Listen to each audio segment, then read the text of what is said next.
Have you ever found yourself lying awake at night, replaying an argument with someone you love, wondering how things went so wrong? Or maybe you've felt the hollow ache of loss, a breakup, a friendship that faded, or even the quiet distance that grows between two people who once felt inseparable. These moments can leave us feeling unmoored, as if the ground beneath us has shifted without warning. But what if I told you there's an ancient philosophy, tested by time and hardship, that can help you not only endure these storms, but emerge stronger? Stoicism, practiced by emperors and slaves alike, offers a profound yet practical path through the chaos of human relationships. As Marcus Aurelius once wrote, "You have power over your mind, not outside events." Realize this, and you will find strength. That's the heart of Stoicism. It's not about suppressing emotions or pretending pain doesn't exist. It's about recognizing what we can control, our reactions, our perspective, our choices, and letting go of what we can't. Think about the last time you felt hurt by someone's actions. Maybe they said something cruel, or perhaps they simply weren't there when you needed them. It's natural to feel anger, sadness, even betrayal, but Stoicism invites us to ask a different question. What if this pain isn't just something to suffer through, but an opportunity to grow? Imagine standing in the middle of a storm, not by fighting the wind, but by learning how to adjust your sails. That's the power of acceptance, the first Stoic principle we'll explore. It's not resignation, it's clarity. It's seeing the situation for what it is, not what we wish it could be. And from that clear-eyed perspective, we can begin to reclaim our peace. This video isn't just about theory. It's about real, actionable tools you can use today to navigate the turbulence of relationships, whether you're healing from a loss, struggling with conflict, or simply wanting to connect more deeply with the people in your life. We'll dive into 3 core Stoic practices: acceptance, the art of focusing on what's within your control, and the transformative power of perspective. These aren't quick fixes or empty platitudes. They're time-tested strategies that have helped people across centuries face some of life's hardest moments with dignity and resilience. So if you're ready to turn heartache into wisdom and confusion into calm, you're in the right place. Let's begin. At the heart of Stoic resilience is a simple but life-changing idea. Some things are within our power and some things are not. The ancient Stoics called this the Dichotomy of Control, and it's the first step toward finding steadiness when relationships feel chaotic. Picture this: your partner cancels plans last minute again. You feel that familiar spike of frustration, maybe even worry. Your mind races with questions. Why don't they prioritize me? Are they pulling away? Here's where Stoicism offers a shift.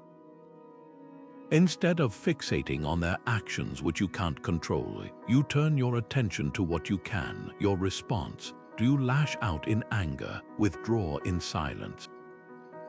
Or do you communicate your feelings clearly while accepting that their choices belong to them? This isn't passivity, it's empowerment.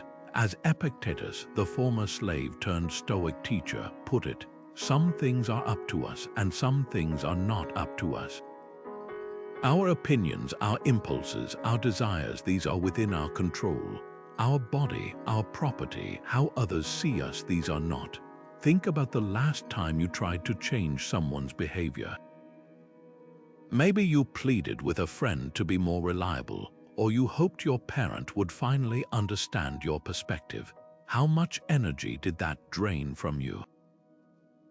Now imagine redirecting that effort toward what you can shape: your boundaries, your communication, the meaning you assign to their actions. A coworker takes credit for your idea. You can't control their dishonesty, but you can choose whether to stew in resentment or assert yourself calmly next time. A loved one forgets an important date. You can't force their memory, but you can decide whether to weaponize that disappointment or express your needs without accusation. This shift doesn't erase pain, but it prevents suffering from multiplying. Here's a challenge. Take a moment to list the aspects of your closest relationships that truly fall under your influence. You'll likely find it's a shorter list than you expected, but that's the gift.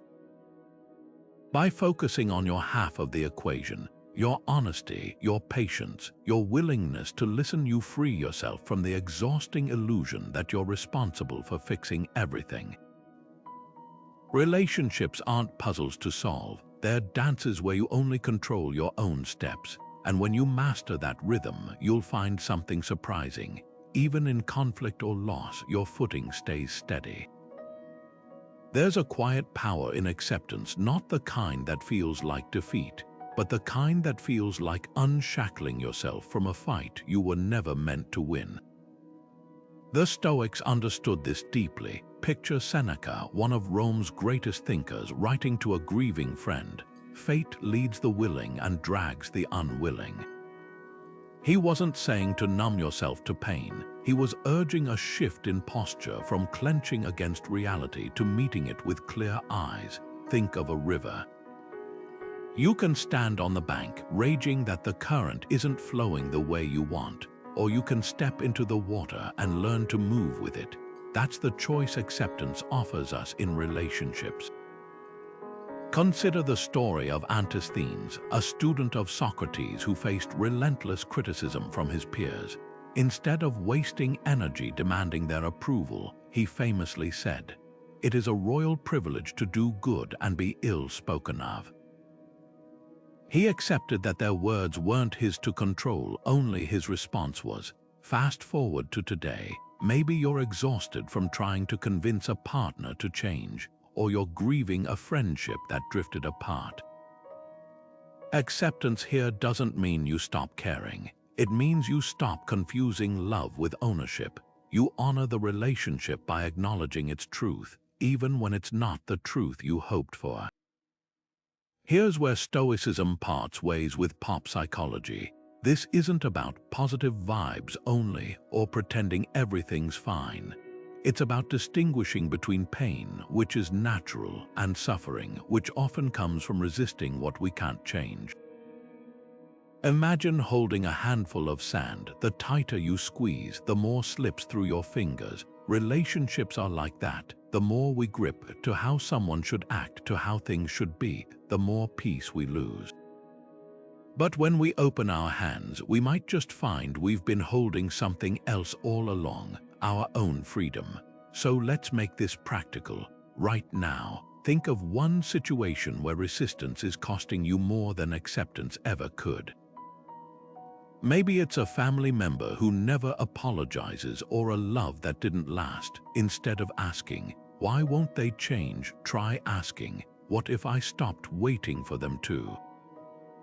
That's not giving up, that's stepping into your power, because the irony is this: when we stop fighting reality, we often find the strength to change the things we actually can, starting with ourselves. There's a Latin phrase at the core of Stoic wisdom that might just change how you see every hardship in your life. Amor Fati, love of fate. It's not about romanticizing pain or pretending loss doesn't sting. It's about recognizing that even the deepest wounds can carve space for growth we never saw coming. Marcus Aurelius put it this way: "The impediment to action advances action." What stands in the way becomes the way. Think about that for a moment. The very thing that feels like an obstacle, a breakup, a betrayal, a love that didn't last, can become the path to something stronger within you. Let's bring this down to earth. Imagine two people going through the same heartbreak. One spends months replaying conversations, obsessing over what went wrong, drowning in "if only" scenarios. The other acknowledges the pain but starts asking, "What did this reveal about my needs, my boundaries, my capacity to love again?" Both feel the grief, but one is building while the other is stuck. That's Amor Fati in action, not denying the storm but learning to dance in the rain. Here's where it gets practical. Take a relationship challenge you faced, maybe someone you trusted let you down. Instead of looping through resentment, try this Stoic reframe. How did this experience shape me? Did it teach you to trust your instincts, to communicate more clearly, to value your own worth independently of others' actions? Even the most painful endings often plant seeds we don't notice until much later. A failed romance might have shown you what you truly desire in a partner. A fractured friendship could have revealed your non-negotiables. This isn't about slapping a silver lining on suffering. It's about realizing that resilience isn't something you're born with, it's something you forge by meeting life exactly as it is. The Stoics didn't preach blind optimism, they practiced clear-eyed alignment with reality. When you can look at a past hurt and say, "This happened and I chose to grow from it," you're not just healing, you're reclaiming your power. So tonight, try this. Write down one relationship struggle that still weighs on you. Then, beneath it, list 3 ways it unknowingly made you wiser. You might just find that what felt like fate's cruelty was actually its curriculum. Stoic detachment isn't about shutting off your emotions or pretending you don't feel anything. It's about creating just enough space between you and your reactions to choose how you respond. Imagine standing on a bridge, watching a river flow beneath you. The water might be turbulent or calm, but you're not in it, you're observing it. That's the essence of emotional resilience in Stoicism. Epictetus, who taught this philosophy with piercing clarity, said, "It's not what happens to you, but how you react to it that matters." Notice he didn't say, "Don't react." He said, "Choose your reaction." That's the difference between being swept away by a wave and learning to swim. Let's break this down into practice. The next time you feel a surge of anger in an argument, or the heavy weight of sadness after a loss, try this 3-step pause. First, name the emotion. Say to yourself, "This is anger," or "This is grief." Just that simple act creates distance. Second, ask, "Is this emotion serving me?" Not whether it's right or wrong, but whether it's helping you move forward or holding you back. Third, decide consciously what to do with it. Maybe you channel anger into a calm conversation, or let sadness teach you what truly matters. This isn't suppression, it's integration. Journaling is one of the most powerful tools the Stoics left us for this very purpose. Here's an exercise to try tonight. Divide a page into 2 columns. On the left, write the raw emotion you're feeling. "I'm furious my partner forgot our anniversary." On the right, reframe it with Stoic detachment. "I notice I'm feeling hurt because I value recognition, and that's something I can communicate without blame." Over time, you'll start to see patterns, triggers, unmet needs, opportunities to respond differently. The goal isn't to erase emotions, but to stop letting them hijack your choices. Consider the Stoic metaphor of the archer. You can aim your bow with skill, but once the arrow leaves the string, wind or luck might alter its path. The archer doesn't rage against the elements. They focus on what they controlled: their aim, their stance, their preparation. Emotions are like that arrow in flight. You can't control every ripple of feeling, but you can choose where to direct your energy. When jealousy flares, acknowledge it, then ask what insecurity it's pointing to. When anxiety grips you, thank it for trying to protect you, then gently redirect your focus to what's actionable. This practice isn't about becoming unfeeling, it's about becoming free. Free to feel deeply without being derailed. Free to honor your emotions without letting them dictate your life. The next time your heart races or your stomach knots, remember, you're not the storm. You're the sky, vast enough to hold it all without losing yourself, and that's where true strength begins. Imagine holding a single grain of sand so close to your eye that it blots out everything else. That's what happens when we fixate on a problem in our relationships. We lose sight of the entire beach. Marcus Aurelius, the philosopher-emperor who ruled Rome through wars and plagues, wrote, "Take a bird's-eye view and see how small everything appears." He wasn't dismissing pain, he was offering a way to hold it without being crushed. Think about the last time you felt wronged by someone. In the moment, it probably loomed large, consuming your thoughts. But what if you zoomed out, viewed from a year from now, or even a decade? How much would that conflict truly matter? Here's a simple but profound exercise the Stoics used: the view from above.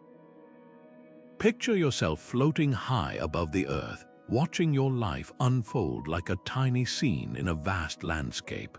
From this vantage point, that heated argument with your partner becomes one thread in a much larger tapestry. The friend who drifted away, a single brushstroke in the painting of your life. This isn't about minimizing your feelings, it's about expanding your context. Emotional suffering often comes from tunnel vision, where we mistake a chapter for the whole story. Let's make this tangible. Say your roommate forgot to pay their share of the rent, leaving you scrambling. Up close, it feels like betrayal, but zoom out. Is this one oversight really a reflection of their character, or just a human mistake in a long history of shared responsibilities? Maybe it's even an opportunity to practice patience or improve communication. The Stoics called this reframing, turning obstacles into fuel for growth. Epictetus, born into slavery, faced hardships most of us can't fathom, yet he taught, "Don't demand that things happen as you wish, but wish that they happen as they do, and you will go on well."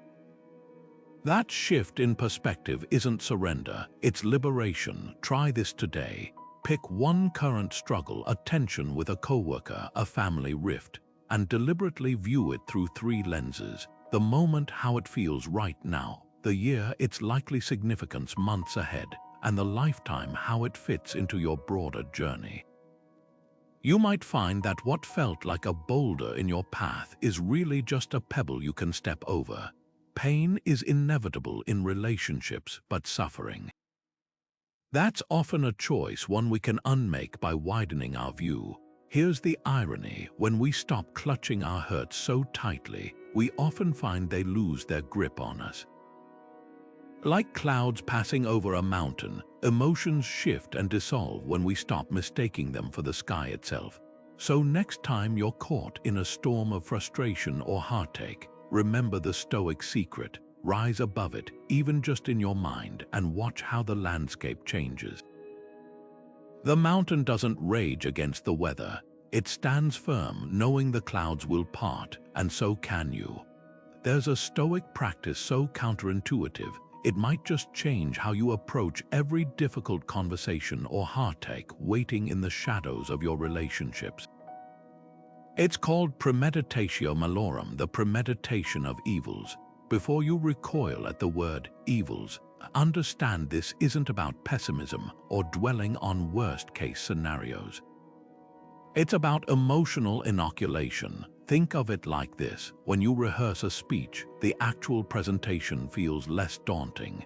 The Stoics applied this same principle to life's uncertainties, especially in relationships where vulnerability runs deep.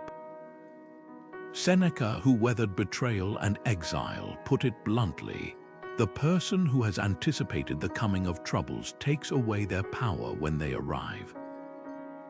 Let's make this real. Imagine you've been avoiding a conversation with your partner about finances, a topic that always sparks tension. Instead of dreading the moment it inevitably arises, Premeditatio Malorum invites you to walk through it mentally beforehand. Picture the room, hear their tones sharpening, feel your pulse quicken. Now pause, ask yourself, what's the worst that could genuinely happen here? Not catastrophizing, but clarifying. Maybe they dismiss your concerns or the talk spirals into old resentments. Then go deeper. How would I respond with integrity? Perhaps you'd take a breath and say, "I understand this is stressful for both of us. Let's find a solution together." By rehearsing not just the conflict but your calm, you rewrite the script from helplessness to agency. Here's the twist most people miss. This practice isn't about preparing for failure. It's about dissolving fear's grip so you can show up authentically. Consider a musician visualizing a flawless performance. They don't fixate on mistakes. They embody the focus they want to carry on stage. Similarly, when you mentally navigate tough relationship moments before they happen, you're not inviting disaster, you're building an inner compass that keeps you steady when emotions run high. The Stoics knew something modern psychology now confirms. Anticipation reduces amygdala activation, that primal part of your brain screaming danger when confrontation looms. Try this today. Pick one relationship challenge you've been avoiding, a boundary you need to set, an apology you've delayed, and spend 5 minutes in deliberate mental rehearsal. Close your eyes, see the scene unfold, notice where your body tenses, then envision yourself responding not with reactivity, but with the wisdom you'd admire in someone else. That's the secret. Premeditatio Malorum isn't about bracing for impact. It's about remembering you're the pilot, not the passenger. And when you've already flown through the turbulence in your mind, the real thing holds no surprises, only opportunities to rise. True resilience isn't about weathering the storm because someone else gave you an umbrella. It's about realizing you're the shelter. The Stoics called this autarkeia, or inner self-sufficiency, and it's the quiet foundation that keeps you standing when relationships shake beneath your feet. Epictetus, who knew hardship intimately, put it plainly: no person is free who is not master of themselves. Think about what that means. If your peace depends on another person's actions, their affection, their approval, their presence, you've handed them the keys to your emotional well-being. That's not love, that's captivity. Let's untangle this with a metaphor. Imagine two trees in a storm. One has shallow roots, relying on nearby fences for support. When the fences collapse, so does the tree. The other digs its roots deep into the earth, drawing nourishment from within. The same wind blows, but this tree bends without breaking. Relationships are like that storm. If your sense of worth is rooted in external validation, how often someone texts you, whether they remember your birthday, you'll sway with every change in their behavior. But if it's anchored in your own values, your capacity to grow, even your ability to enjoy solitude, you become unshakable. This isn't about shutting people out or pretending you don't need connection. It's about distinguishing between companionship and completion. The ancient Stoics cherished friendships and civic bonds, but they also practiced something radical, deriving joy from their own company. Seneca wrote letters to his friend Lucilius celebrating the sweetness of solitude, not as loneliness, but as communion with oneself. Try this today. Sit quietly for 10 minutes without distractions, no phone, no background noise, and simply notice what arises. Boredom, restlessness, that's your signal. The more comfortable you are with yourself, the less you'll demand others fill your voids. Now, let's get practical. Grab a notebook and answer this. What are 3 inner resources I possess that no relationship can give or take away? Maybe it's your creativity, your sense of humor, or your ability to learn from hardship. Perhaps it's the stillness you find in nature or the curiosity that drives you to explore. These are your roots. The deeper you nurture them, the less you'll fear the storms of connection and loss. Because here's the paradox Stoicism reveals: the more you cultivate inner resilience, the more freely and fully you can love, not from need but from abundance. Think of a time you felt abandoned or unappreciated. Now imagine if in that moment you'd been able to turn inward and say, "This hurts, but I am still whole." That's the power no one can strip from you. Relationships will ebb and flow, but your core, that's yours to fortify. And when you do, you'll find something extraordinary. The people who stay in your life aren't there because you need them, but because you choose them. And that changes everything. There's a profound difference between holding on and clinging, between cherishing what we have and white-knuckling what's already slipped through our fingers. The Stoics called this the art of letting go with virtue, and it begins with a simple recognition: everything in life is on loan. Marcus Aurelius, who ruled an empire yet never forgot life's fragility, wrote, "Remember that all is opinion, and what is now present will soon be past." That's not pessimism, it's liberation. When we stop pretending relationships or people are permanent, we start appreciating them deeply without demanding they stay unchanged. Think of a sunset. You don't rage when the colors fade, you savor them precisely because they're fleeting. Why then do we treat love, friendships, or even phases of life any differently? Healthy attachment looks like gratitude, thanking someone for the joy they brought, even if their role in your story has ended. Clinging, on the other hand, is bargaining with reality. If only they'd come back, or if I'd just tried harder. One nurtures peace, the other breeds suffering. Consider the ancient Stoic exercise of memento mori, remembering that all things, including ourselves, are temporary. Far from being morbid, this practice sharpens our focus on what truly matters. If you knew a friendship had an expiration date, would you waste time on petty grievances? If you accepted that people grow in different directions, could you release them with goodwill instead of resentment? Here's where Stoicism challenges modern notions of closure. We often think we need a final conversation, an apology, or some grand gesture to move on. But the Stoics whisper a radical alternative: closure is an inside job. It's not about rewriting the past, it's about changing how you carry it. Imagine two versions of yourself holding a vase. One grips it tightly, terrified to drop the pieces. The other holds it loosely, admiring the cracks as part of its history. Both have the same vase, only one has freedom. Let's make this practical. Grab a pen and paper, or open your notes app and answer this. What's one thing you've been clutching too tightly? Maybe it's a relationship that's run its course, an old grudge, or even an idealized version of someone who no longer exists. Now, write down 3 sentences starting with, "I release, not I forget," or "I pretend this didn't matter, but I release." For example, I release my need for them to admit they hurt me. I release the shame of that failure. I release the fantasy that staying would have fixed anything. This isn't about erasing the past, it's about honoring it by refusing to let it dictate your present. The irony: letting go doesn't mean losing what you had, it means finally seeing it clearly. Like opening your hands after years of clutching sand, only to find the grains you thought were lost were actually shaping your palms all along. The love, the lessons, the growth. Those stay, the weight, that's yours to put down.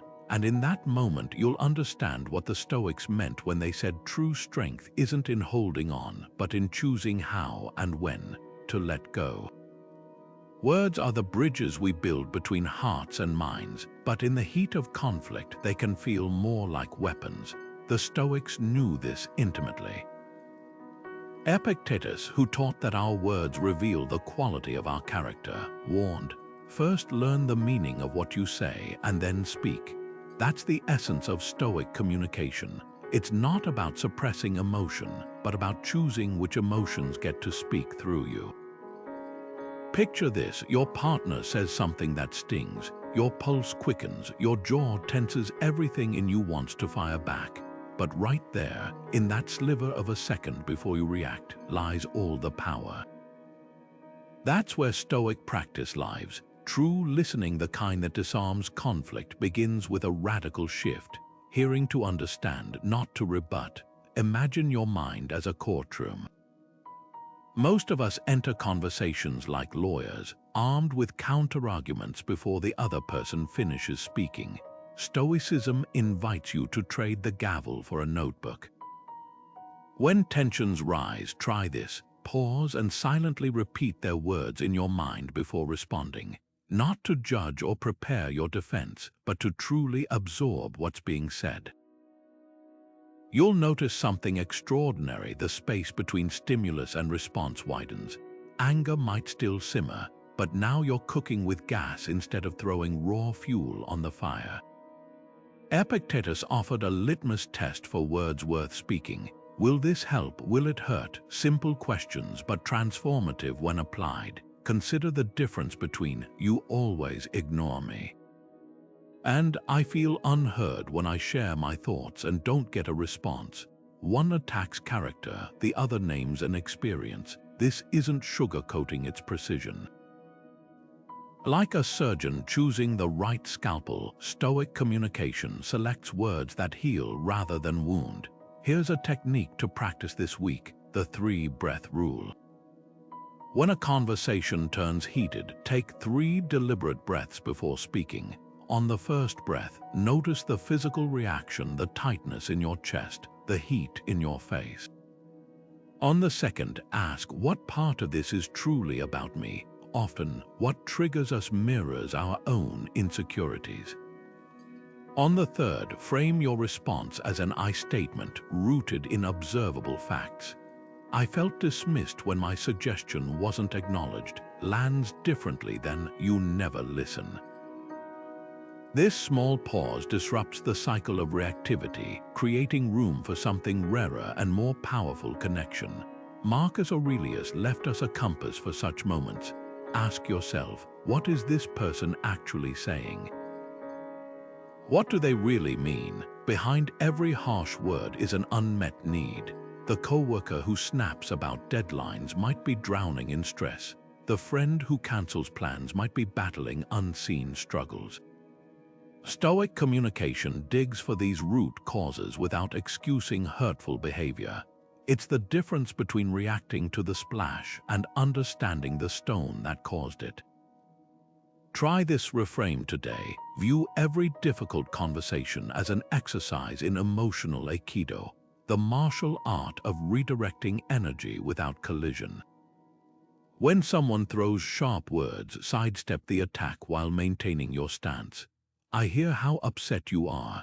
Help me understand what's beneath that." Transforms confrontation into collaboration. This isn't about winning arguments. It's about preserving relationships while standing firm in your truth. The test of Stoic communication isn't whether you avoid conflict, it's whether you emerge from it with dignity and respect intact.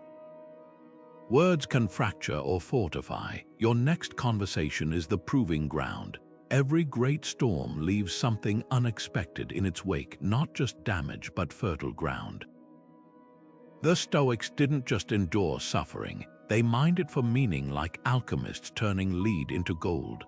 Consider Seneca, who wrote his most profound letters on grief and resilience while exiled to Corsica, his career in ruins. Instead of railing against injustice, he reframed his banishment as a laboratory for wisdom. Difficulties strengthen the mind as labor does the body. That's the Stoic lens, not "why is this happening to me?" but "what is this happening for?" History brims with such transformations. Take Musonius Rufus, the Stoic teacher banished to a barren island under Nero's reign. Where others saw punishment, he saw opportunity, turning his exile into an open-air classroom where students flocked to learn amid hardship. Or Cleans, who supported himself by hauling water at night so he could study philosophy by day, proving that even the grind of survival could become training for the soul. These weren't superhumans, they were people who chose to see obstacles as the curriculum of life. Here's the pivot that changes everything. Pain becomes suffering only when it means nothing. A breakup that teaches you your worth isn't just heartache, it's revelation. A betrayal that reveals your resilience isn't just a wound, it's evidence of your strength. The Stoics called this prohersis, the power to assign your own value to events. Two people can lose a job. One sees ruin, the other sees redirection. The event is identical, the meaning is chosen. Try this today. Pick one past relationship struggle, a falling out, a rejection, a love that faded, and ask, what did this teach me that comfort never could? Maybe it showed you boundaries you'd neglected, or the quiet power of your own company. Perhaps it revealed how much you'd tied your happiness to someone else's choices. Write that lesson down, then place it somewhere you'll see it daily, a phone background, a sticky note on your mirror. Let it remind you, the worst moments often plant the seeds of your greatest growth. Seneca once told his friend Lucilius, "No tree becomes rooted and sturdy unless many winds assail it." That's the paradox. Stoicism reveals the very experiences we resist are the ones that root us deepest. So next time you're tempted to ask why something hurts, try asking instead, what if this pain is here to make me more than I was? The answer might just change how you carry every scar.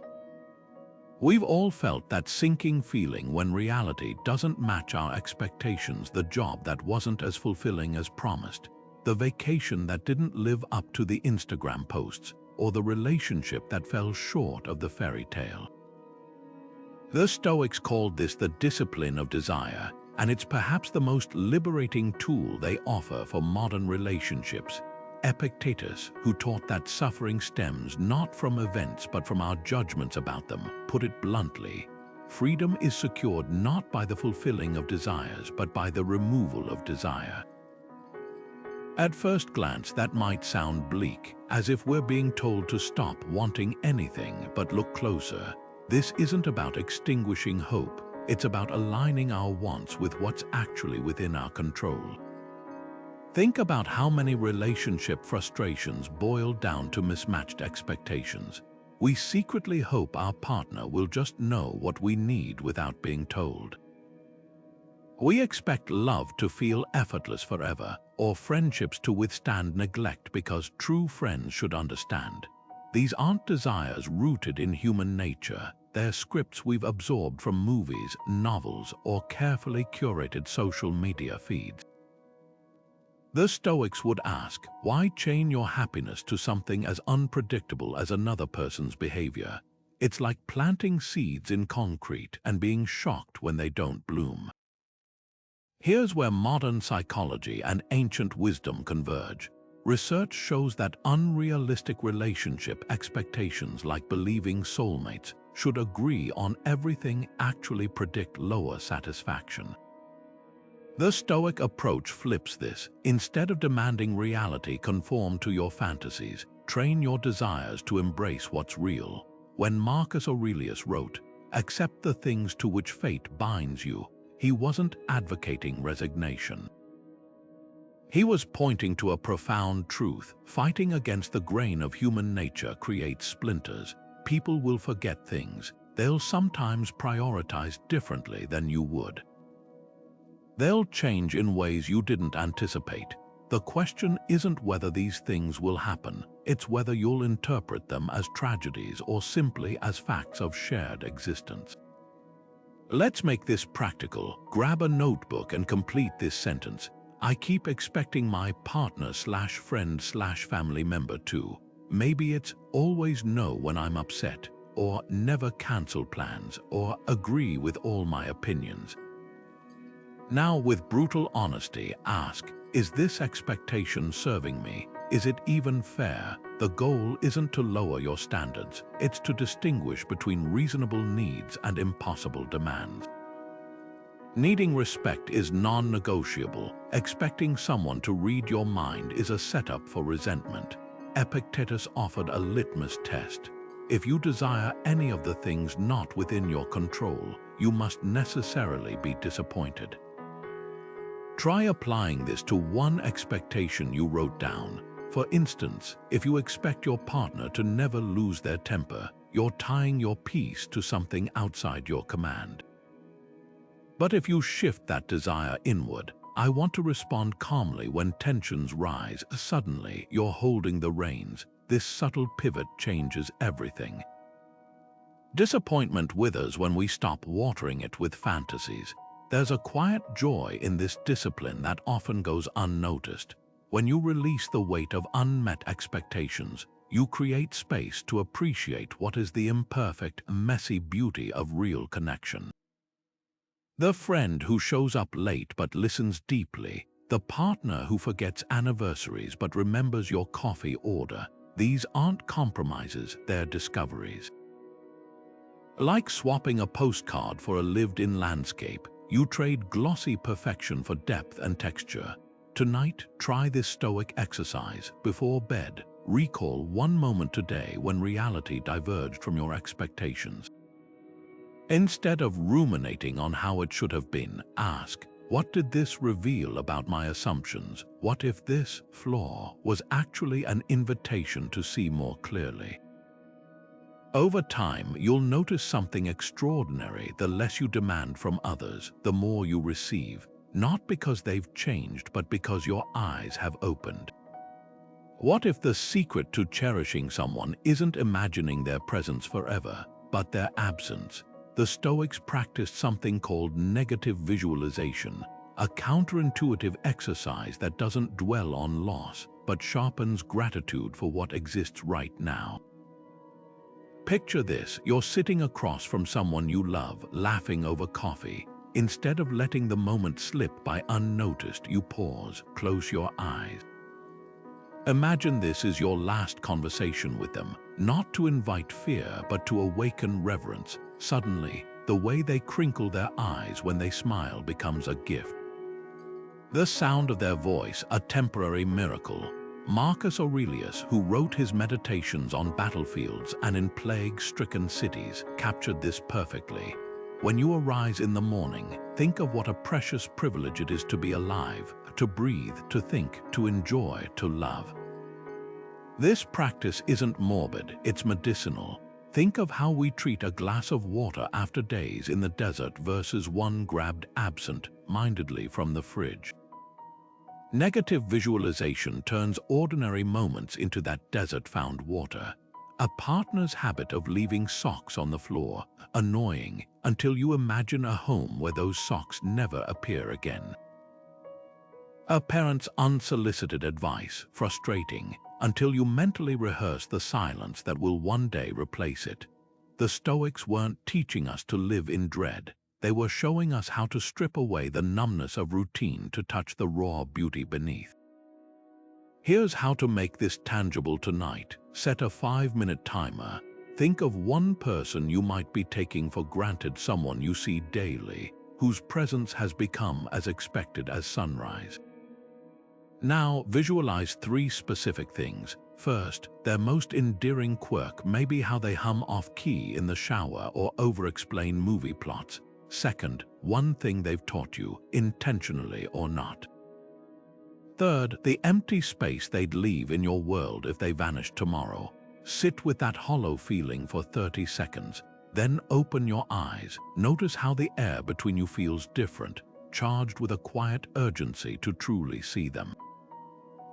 The paradox: this exercise doesn't create sadness, it dissolves it. By touching the edges of loss, we return to the present with softer hands. That text you've been meaning to send. Send it. The apology you've postponed, voice it. The quiet evening together you've been too distracted to enjoy, be there fully. Because the Stoics knew something modern life obscures. Gratitude isn't just a feeling. It's a practice, one that transforms ordinary connections into sacred ground. Try this for 1 week. Each morning, pick one interaction to approach with this heightened awareness. Watch how it changes not just your appreciation of others, but your very presence in the tapestry of their lives. You might just find that what you once overlooked becomes the light you can't look away from. Emotional boundaries aren't walls, they're the spaces where love breathes without suffocating. The Stoics understood this delicate balance better than most. Seneca, who wrote letters of profound warmth to his friends while enduring political exile, put it this way: we should take wandering outdoor walks so that the mind might be nourished and refreshed by the open air and deep breathing. Notice what he's really saying. Even the closest relationships need room to breathe. Healthy detachment isn't indifference. It's the wisdom to care deeply without drowning in someone else's emotional tides. Picture a lighthouse steadfast in its purpose, radiating light, yet never swept away by the storms it witnesses.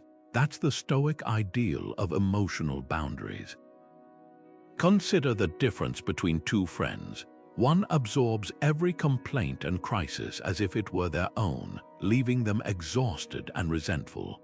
The other listens with genuine compassion, but maintains an inner stillness, offering support without inheriting the problem. The first confuses closeness with enmeshment. The second practices what the Stoics called sympatheia, shared feeling without self-abandonment. This isn't about withholding care. It's about recognizing that you can't pour from an empty cup. When a loved one is struggling, your calm presence often does more than your frantic participation in their distress. Seneca's letters reveal this boundary setting in action. To a grieving friend, he didn't say, "I feel exactly what you feel." Instead, he wrote, "I'm here to walk through this with you, not as your shadow, but as your companion." That distinction matters. Emotional boundaries allow us to be anchors rather than echoes. Think of a tree in a forest. Its roots intertwine with others for stability, but each trunk grows upward independently. Apply this to your own life. When a family member's anxiety threatens to become your own, pause. Acknowledge their feelings without adopting them. Say inwardly, "This is their experience. I can hold space without making it my burden." Here's where Stoicism parts ways with modern, toxic positivity. Setting boundaries doesn't mean plastering on a smile or dismissing pain. It means honoring your emotional limits with the same respect you'd give your physical ones. You wouldn't blame your lungs for needing oxygen or your muscles for refusing to lift beyond their strength.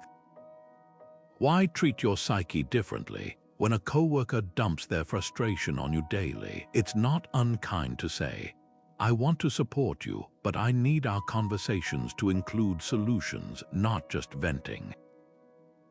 That's not coldness, it's clarity. Tonight, try this Stoic exercise. Light a candle and watch the flame. Notice how it gives light and warmth without destroying itself. Then ask, where in my life am I burning too fast for someone else's oxygen? Maybe it's the friend who treats you like an emotional dumping ground, or the partner whose moods dictate your own. Choose one boundary to strengthen, not with a dramatic confrontation, but with quiet consistency. If someone crosses a line, respond with gentle firmness. "I care about you, but I can't engage when voices are raised."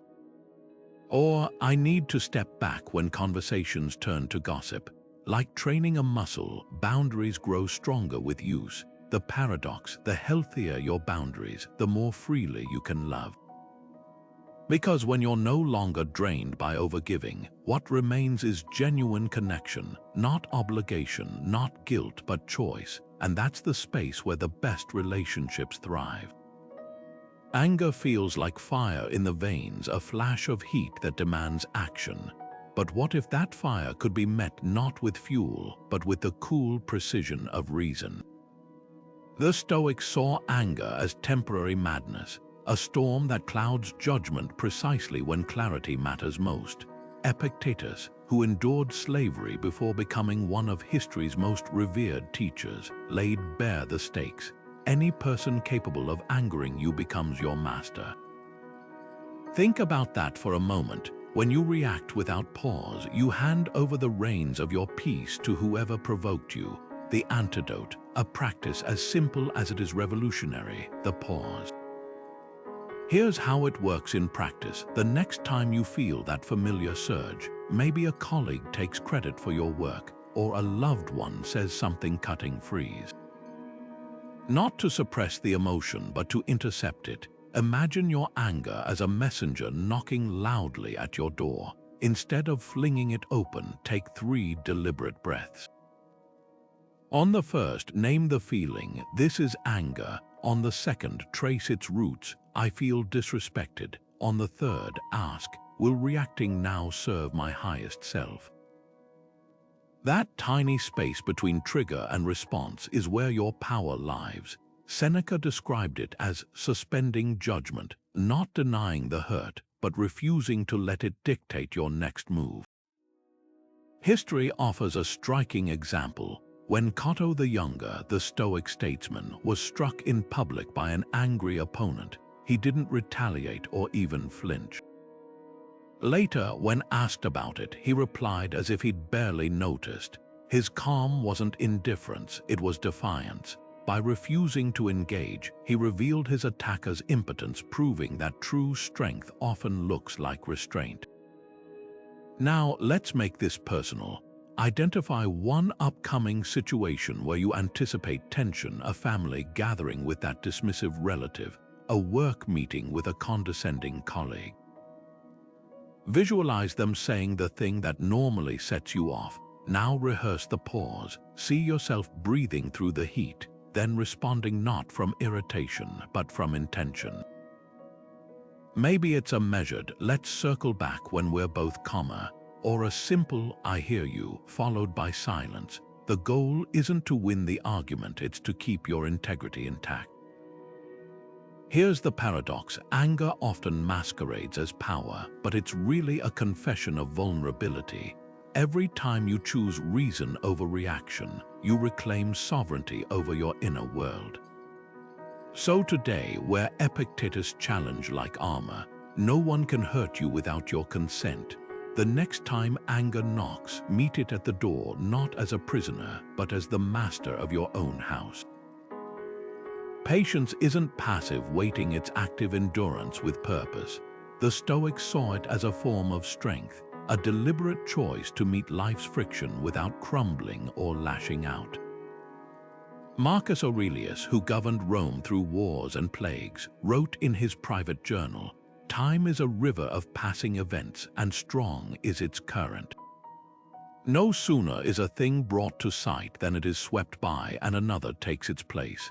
At first glance, that might sound bleak, but there's a hidden key here. The very impermanence that makes pain feel unbearable is also what ensures it won't last. The sting of betrayal, the ache of loneliness, the frustration of misunderstandings, these aren't frozen in time, even when they feel that way. Patient endurance isn't about denying the hurt, it's about trusting the current to carry you forward. Consider the difference between two people facing the same relational storm. One reacts immediately, firing off a bitter text, withdrawing in cold silence, or making demands wrapped in anger. The other pauses. They might feel the same heat rising, but they choose to let the emotion settle like sediment in a glass of water before deciding how to act. The Stoics called this prosouch attention to the present moment with disciplined awareness. It's the space between what happens and how you respond, and in that space lies all your power. Epictetus, who knew the weight of suffering intimately, put it plainly, no great thing is created suddenly, any more than a bunch of grapes or a fig. If you tell me that you desire a fig, I answer that there must be time. Let it first blossom, then bear fruit, then ripen. Think about the last time impatience cost you something valuable. Maybe you pushed a loved one to get over it before they were ready, or you abandoned a friendship because growth wasn't happening on your timetable. Contrast that with an experience where patience bore fruit, perhaps giving a child time to master a skill without interference, or allowing a strained relationship to heal at its own pace. The irony, impatience often masquerades as control, while patience, the real mastery, looks like surrender. Here's where Stoic patience diverges from mere passivity. It's not about sitting idle, it's about working with time rather than against it. Imagine you're planting a garden. You don't yank seedlings from the soil daily to check their roots. You trust the process water, sunlight, and time will do their work. Relationships thrive on the same principle. A disagreement doesn't always require instant resolution. A loved one's growth can't be rushed. Even grief demands its own rhythm. Patient understanding says, I'll meet you where you are, not where I wish you'd be. Tonight, try this. Choose one relationship where impatience has taken root, maybe with a slow-to-change partner, a distant parent, or even yourself. For the next week, practice pausing before pressing. When frustration rises, whisper Marcus Aurelius' reminder, "This too shall pass." Then ask, what if the very thing testing my patience is the thing meant to strengthen it? You might find that the weight you've been pushing against was never an obstacle, just the ground beneath your feet, teaching you how to stand. Look at a tree in autumn, how effortlessly it releases leaves it once nourished. No clinging, no protest, just quiet surrender to the cycle. This is nature's lesson in impermanence, and Stoicism invites us to learn from it. Seneca, who watched empires rise and fall, wrote, "All things human are short-lived and perishable." At first, that might sound bleak, but there's profound freedom hidden in that truth. When we stop demanding that people, relationships, or circumstances stay fixed, we begin to move through life like water, adapting, flowing, and ultimately finding our way around every obstacle. Think of a river carving through rock. It doesn't rage against the stone, it simply persists, knowing time and pressure will reshape the landscape. That's the power of embracing impermanence. The relationship that once felt unshakable but now feels strained. The career you thought would last forever but didn't. These aren't failures, they're reminders that everything has its season. The Stoics didn't see this as cause for despair, but as an invitation to focus on what endures beyond the temporary, our character, our choices, our capacity to find meaning in every chapter. Here's the paradox: the more we accept that nothing lasts, the more deeply we can appreciate what's here now. Imagine holding a handful of snow. Clench your fist and it melts faster. Open your palm and you can admire each unique crystal before it returns to the earth. Our grip on life works the same way. The friend who's slowly drifting away, the childhood home you can't return to, the youth that's quietly slipping by. These aren't losses to mourn, but gifts to acknowledge with open hands. Try this today. Pick one thing you've been resisting: a change at work, a shift in a friendship, even the aging of your body. Instead of fighting it, ask, what if this isn't going wrong, but simply going? Notice how the tension eases when you stop arguing with reality. The Stoics called this Amor Fati, loving fate. Not because everything that happens is good, but because resisting what's already here only tightens the knot. Seneca offered a radical exercise: rehearse death daily. Morbid as it sounds, he wasn't inviting gloom. He was teaching us to live with eyes wide open. When we remember that every conversation could be our last, we speak with more kindness. When we acknowledge that our time with loved ones is borrowed, we waste less of it on petty grievances. Impermanence isn't the enemy of joy, it's the very thing that makes joy possible. Tonight, stand at your window and watch the sunset. Notice how the colors deepen just before they fade. That's the Stoic secret. Nothing is truly lost when it's fully lived. The relationships that shaped you, the loves that changed you, even the heartbreaks that strengthened you, they're not gone. They're woven into who you've become, and that's the only permanence worth chasing. Betrayal cuts deeper than most wounds because it comes from someone who once held your trust. The Stoics, no strangers to treachery, from Seneca's exile to Epictetus' enslavement, offered a roadmap through this pain that neither denies the hurt nor lets it poison the future. Imagine holding a burning coal with the intent to throw it at someone. Long before it reaches them, your own hand is scorched. Resentment works the same way. Epictetus, who knew betrayal intimately, advised, It's not what happens to you, but how you react that defines you. Notice he didn't say, pretend it didn't happen. Stoicism isn't about erasing pain. It's about refusing to let pain erase you. Forgiveness through a Stoic lens isn't absolution or reconciliation, it's sovereignty. There's a critical distinction between forgiving someone and handing them back the knife they used to wound you.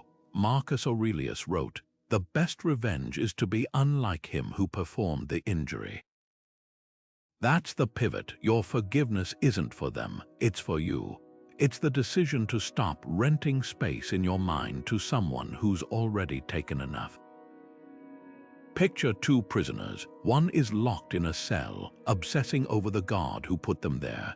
The other sits in the same cell but spends their time planning how to rebuild their life when released. Both are confined, but only one is free. Let's ground this in practice. Tonight, try this Stoic forgiveness meditation. Find a quiet space and bring to mind the betrayal, not to relive the hurt, but to observe it with detachment, like a scientist studying a specimen. First, acknowledge the facts without embellishment. This person did X, it caused Y. No, they ruined my life. Just the raw events. Next, ask, what did this reveal about my own expectations? Often, betrayal exposes where we placed trust too lightly or confused love with dependency. Then, envision the person not as a villain, but as a flawed human acting from their own limitations, not to excuse them, but to drain the emotion from the memory. Finally, whisper this Stoic mantra: I release you from my anger, not because you deserve peace, but because I do. The paradox: forgiveness doesn't mean trusting again. You can wish someone well from a distance without reopening the door. Think of a bridge destroyed by floodwaters. You don't rebuild in the same spot without stronger foundations. Stoic forgiveness is about constructing new bridges with better materials, firmer footings, and the wisdom to know when to cross them. Here's the litmus test Epictetus would offer. Is my reaction helping me live virtuously, or just keeping the wound fresh? Every minute spent rehearsing betrayal is a minute stolen from your future.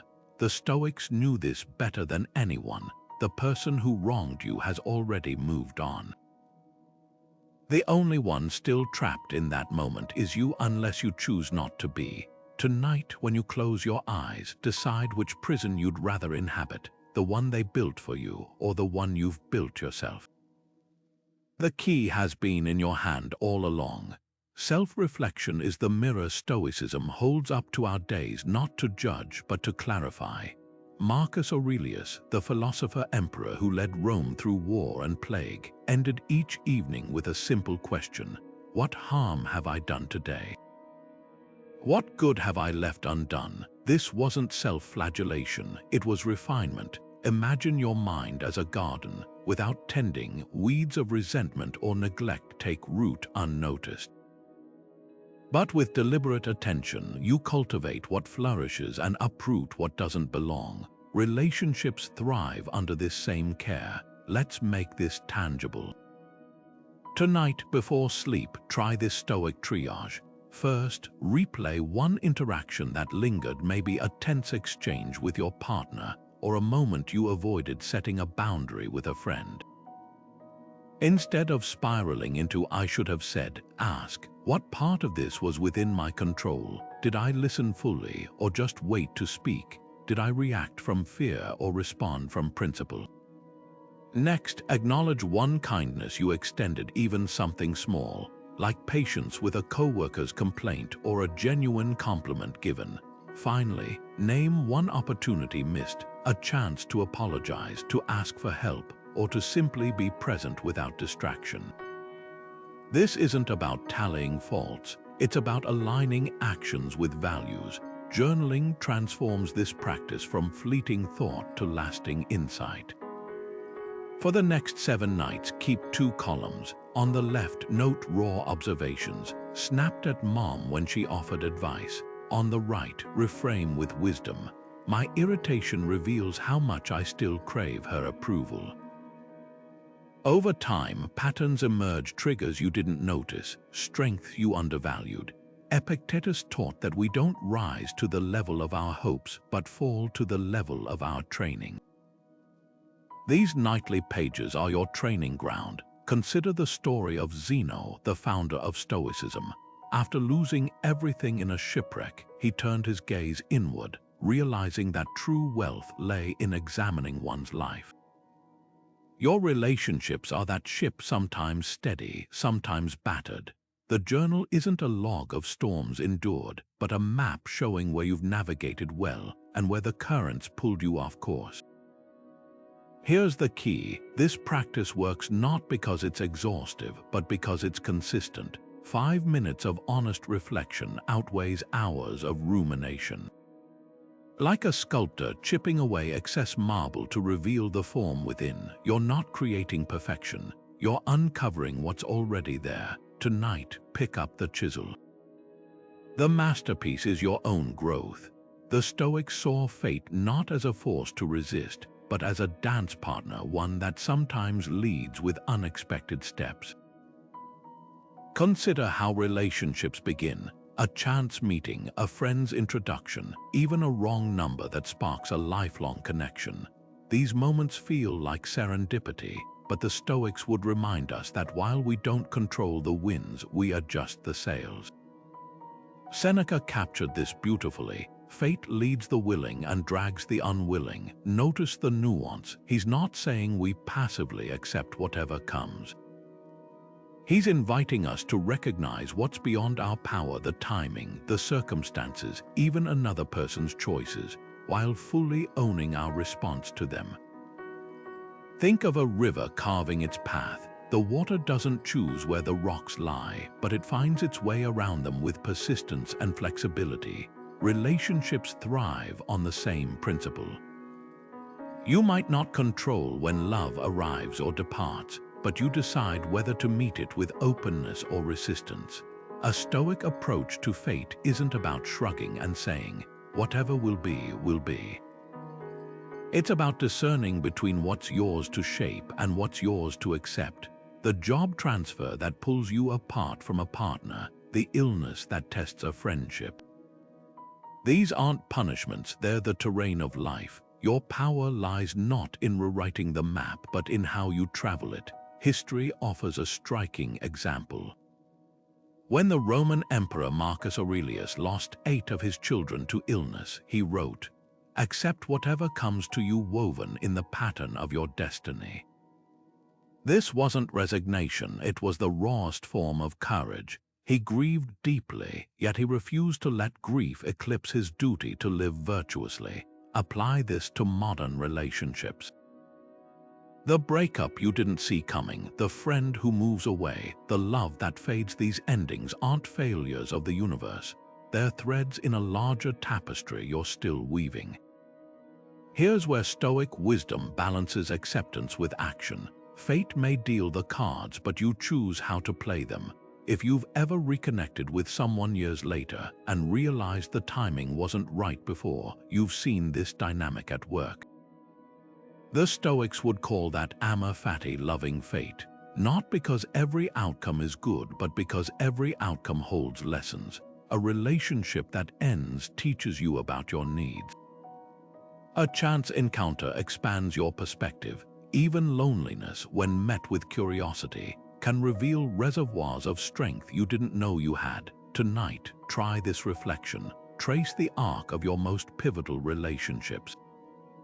Not just the ones that lasted, but the ones that transformed you. How did seemingly random events, a missed train, a cancelled plan, a spontaneous decision, alter your path? Then ask the deeper question: where did your choices intersect with fate's hand? Maybe you pursued reconciliation when it would have been easier to walk away. Perhaps you chose patience when impulsivity beckoned. That's the dance. Fate sets the stage, but you bring the music. Seneca once wrote, "What fortune has made yours is not your own." At first, that stings until you realize he's freeing you. People will come and go, circumstances will shift, but your ability to find meaning in every chapter. That's yours forever. So the next time life reroutes your relationship journey, remember, you're not a passenger. You're the navigator reading the stars fate provided, steering toward your true north. Cultivating contentment alone isn't about isolation. It's about building an unshakable inner harbor so you can welcome others from a place of abundance, not lack.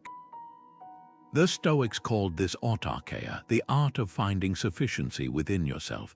Picture two cups, one cracked and desperate to be filled, the other already whole, able to overflow. Which would you rather bring to a relationship? Epictetus, who knew the sting of exile and slavery, put it bluntly, happiness begins where neediness ends. That's the paradox. The less you demand from others to complete you, the more freely you can love them.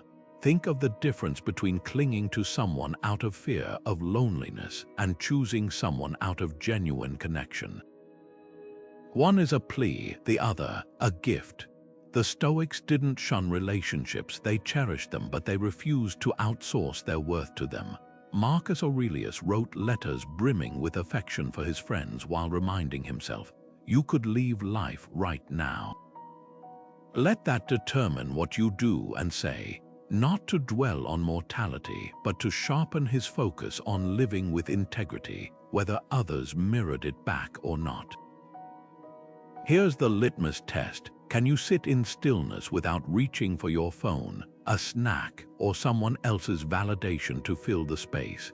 Modern life trains us to treat solitude like a problem to solve, but the Stoics saw it as a gymnasium for the soul.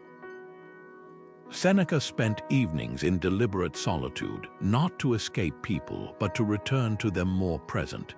He described these quiet hours as a conversation with myself, a practice that allowed him to engage with others without hunger or hidden agendas.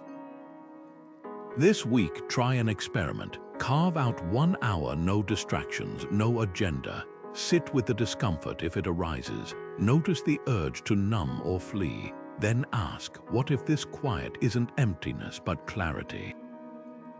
Journal what surfaces, not to judge it, but to witness it. You might find that the parts of yourself you've been avoiding, the boredom, the restlessness, even the sparks of creativity, are the very things that make you whole.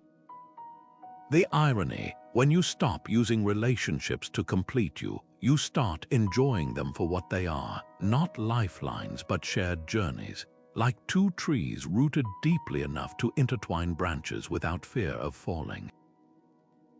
That's the Stoic secret. True connection flourishes not from need, but from wholeness. And that's a foundation no storm can shake. Envy creeps in quietly, a glance at someone else's success, a pang of resentment when a friend shares good news, that sinking feeling of, why not me? The Stoics recognized this universal human experience, but they didn't see it as a flaw to suppress. Instead, they offered something radical. Envy, when harnessed, can become fuel for your own growth. Marcus Aurelius wrote in his private journal, "The happiness of your life depends upon the quality of your thoughts." That's the key. It's not about erasing envy, but about interrogating it. What if that twinge of jealousy isn't a sign of lack, but a hidden roadmap to what you truly value? Consider the difference between two types of envy. The toxic variety fixates on tearing others down, scrolling through social media with a bitter heart, obsessing over what someone else has that you don't. It's stagnant, like drinking salt water to quench thirst, but healthy admiration, that's different. It says, if they can do it, so can I. The Stoics called this thonos, a constructive envy that sparks emulation rather than resentment. Think of an athlete watching a rival's flawless performance, not with despair, but with renewed determination to train smarter. Or a writer reading a brilliant novel and feeling inspired to sharpen their own craft. The same emotion, channeled differently, becomes transformative. Here's how to make this shift. The next time envy arises, maybe a colleague gets the promotion you wanted, or a friend's relationship seems picture perfect. Pause. Ask yourself, what specific quality am I actually coveting? Is it their discipline, their creativity, their confidence? Then go deeper. Is this something I can cultivate in my own way? Envy often masquerades as desire for external rewards, but it usually points to unmet inner potential. Someone's lavish vacation might sting because you crave adventure, not the Instagram photos.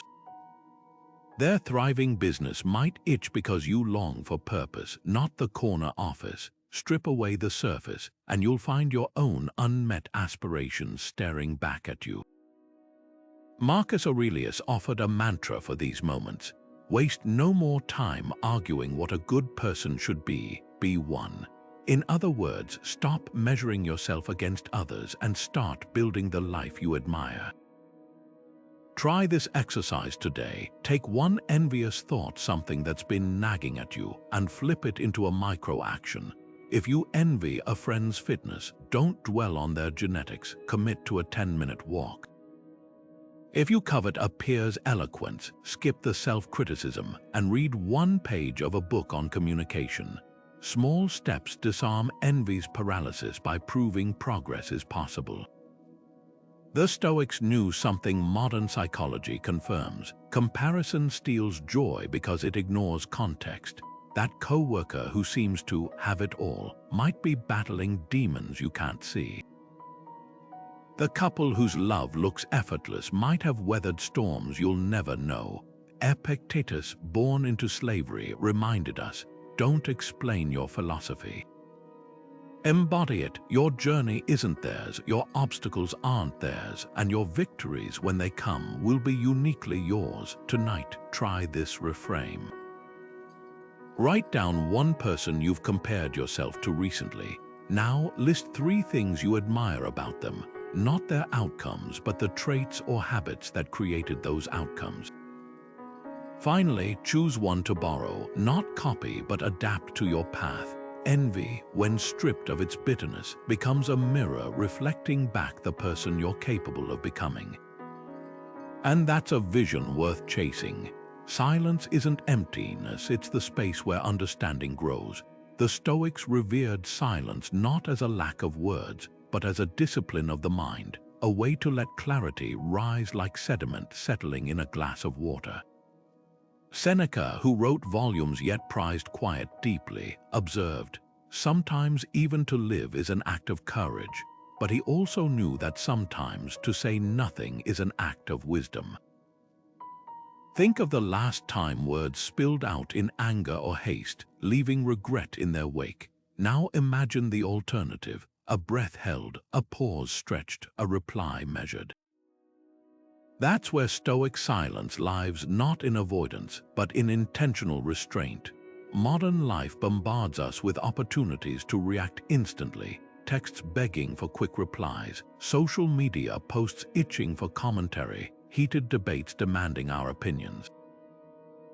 But what if the most powerful response isn't a response at all? Consider a colleague's passive-aggressive email.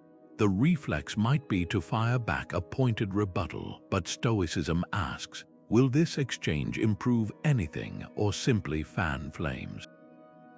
Silence here isn't weakness, it's the high ground. Or picture a friend venting in frustration. Jumping in with advice might feel helpful, but often they don't need solutions, they need to be heard. A quiet presence can be the greatest gift. Seneca captured this in a letter to his friend Lucilius. Speech is the mirror of the mind. When it reflects without distortion, speak. When it would only cloud the waters, wait. That's the litmus test. Is your words adding light or just noise? The Stoics practiced prosoch, attention to the gap between impulse and action. In that gap lies the choice to speak or to let silence do its work. Here's how to make this tangible today. Choose one conversation, maybe a Zoom call with a combative coworker or a dinner table debate with family.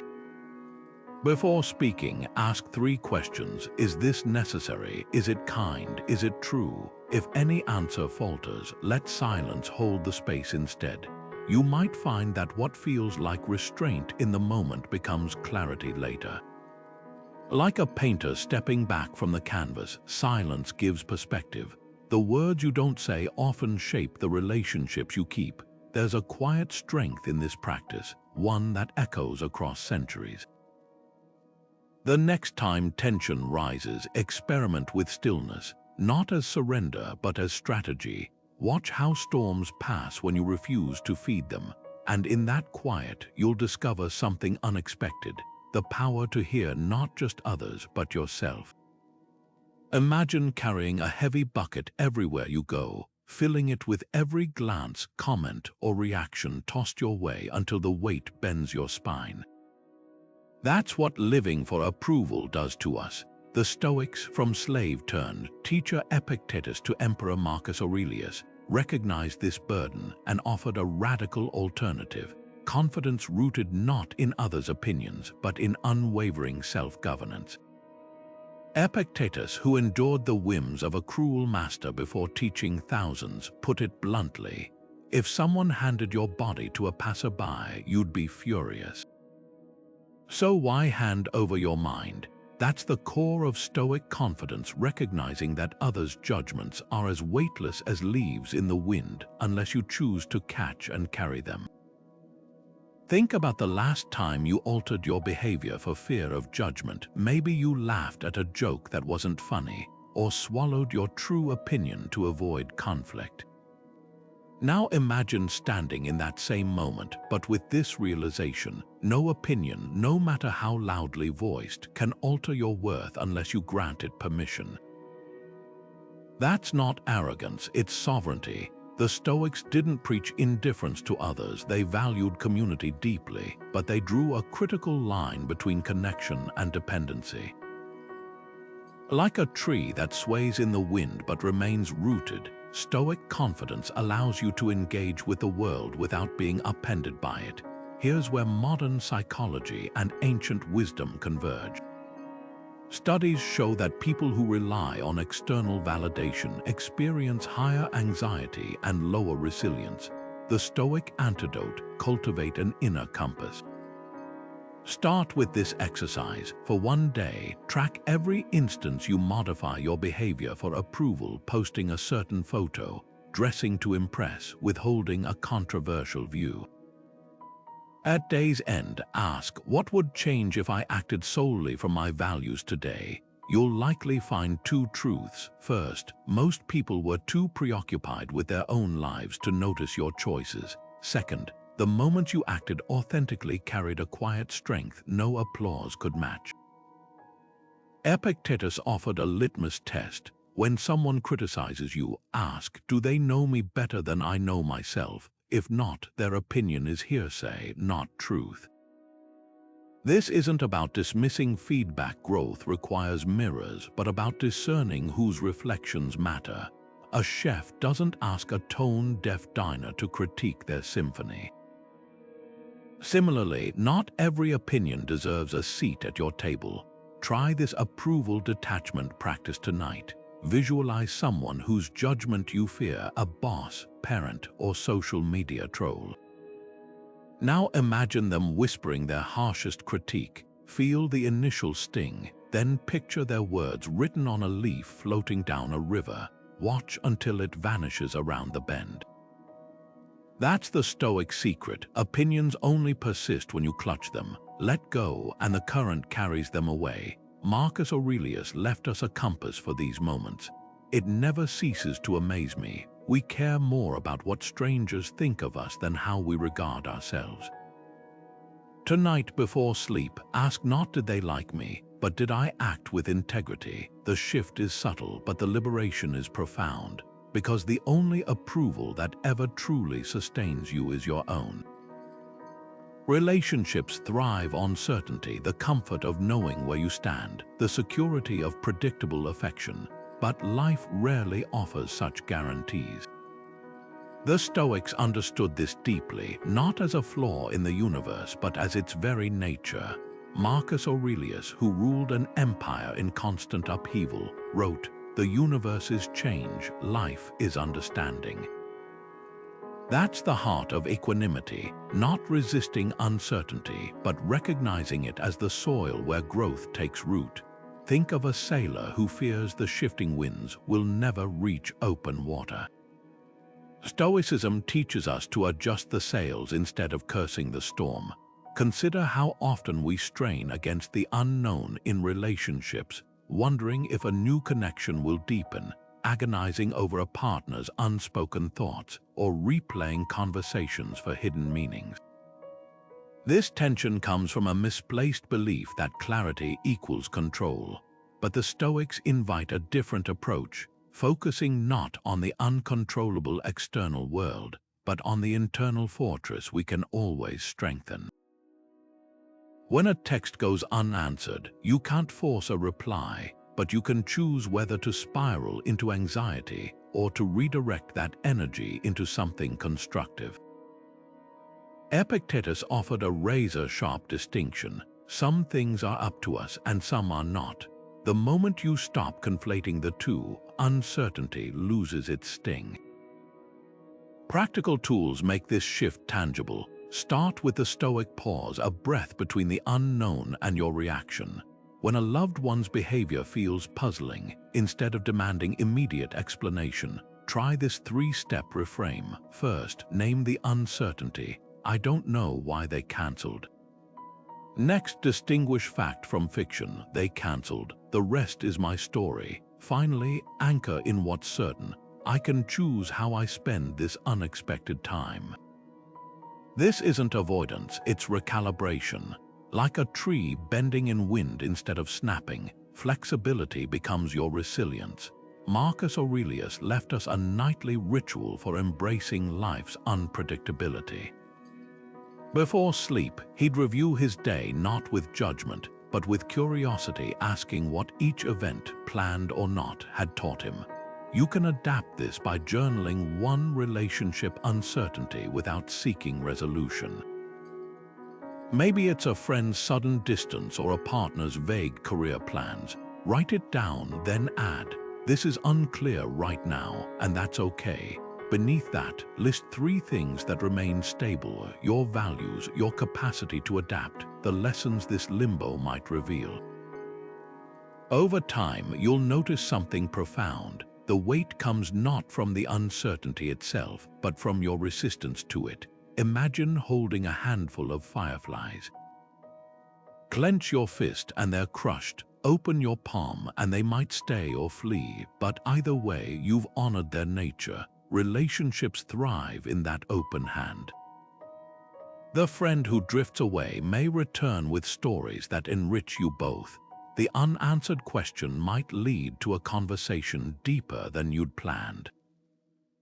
Stoicism doesn't promise certainty, it offers something better, the unshakable knowledge that whatever comes, you're equipped to meet it, not because you control the waves, but because you've learned to swim. Tonight, try this. Pick one unresolved thread in your relationships and let it linger without pulling. Notice the urge to demand answers, then gently release it. Like watching clouds pass, some mysteries aren't meant to be grasped, only witnessed. And in that witnessing, you might just find a peace no certainty could ever provide. Every ending plants the seed for a new beginning, but the Stoics knew that true renewal isn't about erasing the past. It's about carrying its lessons forward like a well-worn map.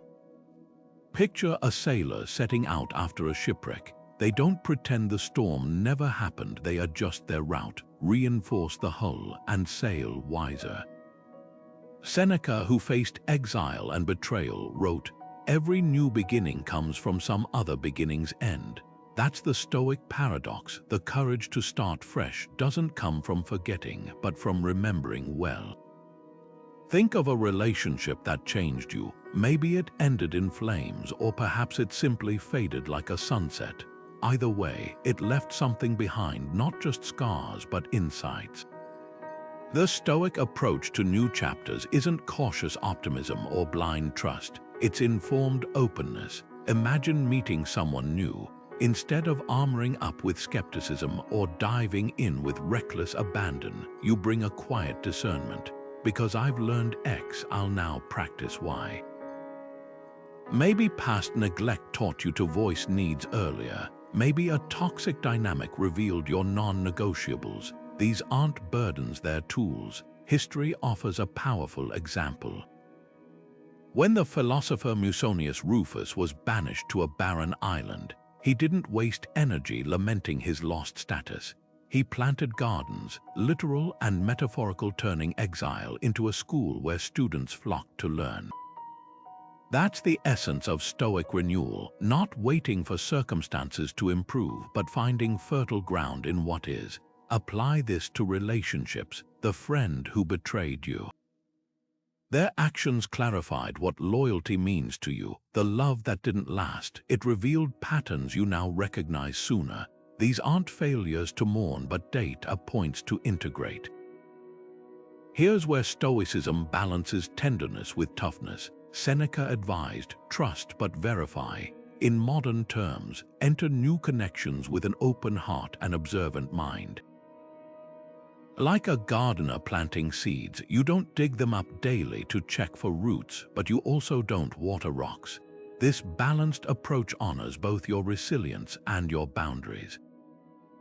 Tonight, try this exercise. Light a candle and reflect. What's one intention I can carry forward from my past into future relationships? Not a rigid rule, but a guiding principle, like, I'll listen more than I speak, or I'll honor my need for solitude.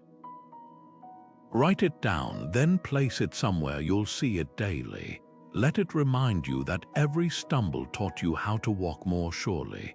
The past isn't a chain, it's the compass for where you go next. And that's the most courageous beginning of all. We've journeyed through the heart of Stoic wisdom together, from the raw ache of betrayal to the quiet strength of acceptance, from the storms of conflict to the calm of emotional sovereignty. Marcus Aurelius taught us to distinguish between what we control and what we don't, to meet uncertainty not with fear but with clarity. Seneca showed us how to wield words like precision tools, crafting boundaries that protect without isolating. Epictetus, with his piercing insight, reminded us that no one can take our peace unless we hand it to them. These aren't just ancient ideas, they're lifelines for anyone who's ever loved, lost, or longed for deeper connection. Think of these principles as a compass, not a map. Relationships don't come with manuals, but Stoicism offers something better, a way to navigate by inner light. When jealousy flares, pause and ask, is this emotion serving me? When grief weighs heavy, remember, pain is inevitable, but suffering is a choice. When expectations clash with reality, practice Amor Fati, loving what is, not what you wish could be. These are the tools that turn turbulence into transformation. Here's your challenge for the month ahead. Choose one Stoic principle to practice daily. Maybe it's the pause before reacting, or the journaling habit that turns raw emotion into insight. Perhaps it's negative visualization, holding your loved ones closer by imagining their absence.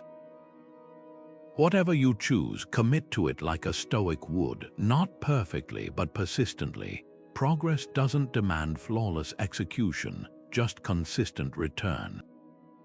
As we close, let these words from Seneca linger. Difficulties strengthen the mind as labor does the body. Every strained conversation, every heartache, every moment you choose reason over reaction, these aren't obstacles. They're the forge where your resilience is tempered. The path ahead won't always be smooth, but remember, the same winds that uproot shallow trees only deepen the roots of oaks. You're not just weathering the storm, you're growing stronger because of it. Now go, not to avoid life's turbulence, but to meet it with a steadier step and a quieter mind. The world needs more people who can love deeply without losing themselves. That journey